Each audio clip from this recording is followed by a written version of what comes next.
نبی علیہ الصلوۃ والسلام نے ایک حدیث مبارکہ میں ارشاد فرمایا، یہ حدیث مبارکہ بہت دل کے کانوں سے سننے والی بات ہے۔ امید ہے کہ آپ حضرات تعاون فرمائیں گے اور پوری توجہ سے اس کو سنیں گے۔ سالم مولا ابی حذیفہ روایت کرتے ہیں کہ قال رسول اللہ صلی اللہ علیہ وسلم یؤتی باقوام من ولد آدم یوم القیامت معہم حسنات کأنہا مثل جبال تہامہ، قیامت کے دن کچھ لوگ پیش کیے جائیں گے جن کی نیکیاں تہامہ کے پہاڑوں کے برابر ہوں گی، جن کی نیکیاں تہامہ کے پہاڑوں کے برابر ہوں گی، یعنی پہاڑوں برابر نیکیاں۔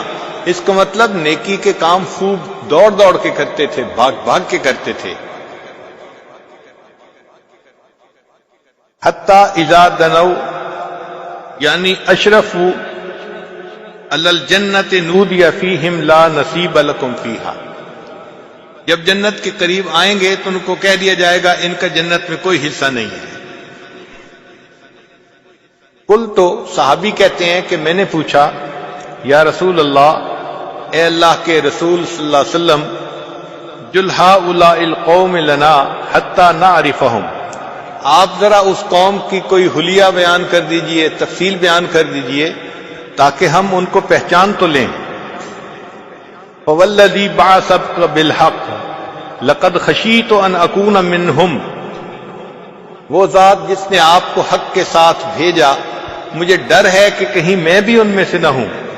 فقال، نبی علیہ السلام نے ارشاد فرمایا، اما انہم کانوا یصومون، یہ وہ لوگ ہوں گے جو روزے رکھتے ہوں گے، ویصلون، نمازیں پڑھتے ہوں گے، ویقومون لیلہم، اور راتوں کو تہجد بھی پڑھتے ہوں گے، ولکنہم اذا شرع لہم شیء من الحرام وثبوا علیہ، جب ان کو کوئی گناہ کرنے کا موقع ملتا ہوگا تو وہ گناہ کر لیتے ہوں گے۔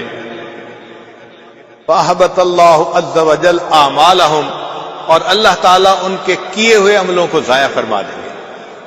اب یہاں چند باتیں غور طلب ہیں کہ یہ وہ لوگ نہیں ہیں جو دین سے بیزار ہوتے ہیں، ان کے اعمال تہامہ پہاڑوں کے برابر نیکیاں ہوں گی، اور یہ صرف فرض نمازیں نہیں پڑھتے ہوں گے، یہ رات کی تہجد گزار لوگ ہوں گے، دیندار لوگ ہوں گے، اوڑھنا بچھونا دین ہوگا۔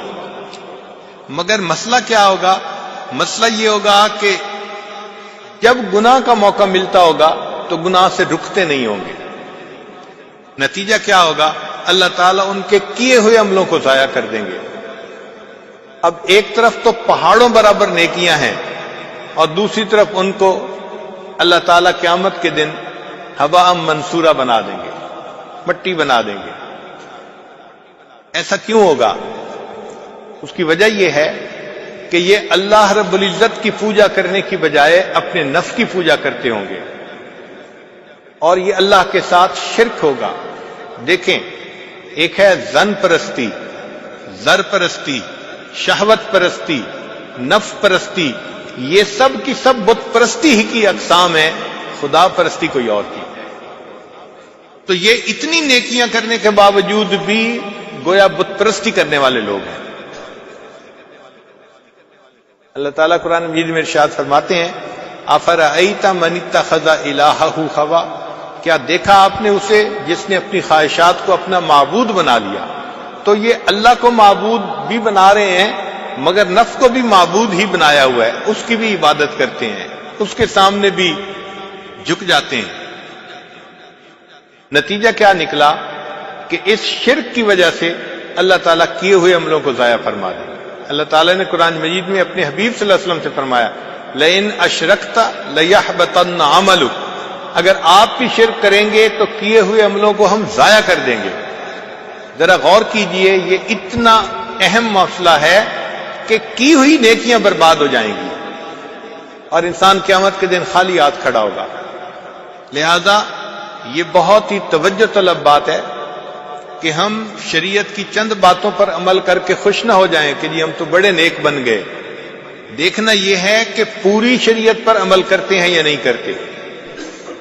اللہ کے سامنے پوری طرح اپنا سر جھکاتے ہیں یا نہیں جھکاتے. اور اگر منمانی کر لیتے ہیں، خفیہ گناہ کر لیتے ہیں، خلوت میں گناہ کر لیتے ہیں، تو اس کا مطلب یہ کہ ہم تو اپنے نفس کی پوجا کر رہے ہیں، جس کی وجہ سے قیامت کے دن پہاڑوں برابر نیکیوں کے باوجود جنت میں نہیں جا سکیں گے، جہنم میں جانا